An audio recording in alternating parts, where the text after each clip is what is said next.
Hello বন্ধুরা, আশা করি তোমরা ভালো আছো। আমরাও ভালো আছি। আর দেখো কি অবস্থা, কিছু মাথাটাই শুধু আঁচড়াচ্ছি, সিঁদুর পরতে পারছি না। কেন? আজ আমার পুচকু সোনার না ভীষণ হাম উঠেছে, তার জন্য তো সিদ্ধ ভাত খাই আমরা। আর এটা তো মানতেই হয়, এর জন্য আমি 2 দিন ধরে ভিডিও দিতে পারছি না। তার জন্য তোমাদের কাছে আমি ক্ষমা চেয়ে নিচ্ছি, আমাকে ক্ষমা করে দিও।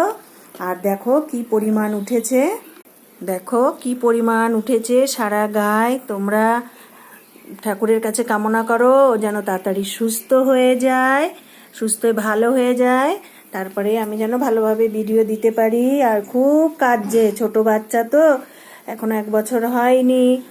এর অবস্থা দেখো পুচকু সোনার, আজকে একটু ভালো আছে। তোমরা ঈশ্বরের কাছে প্রে করো আমার পুচকু সোনা যেন তাড়াতাড়ি সুস্থ হয়ে যায়।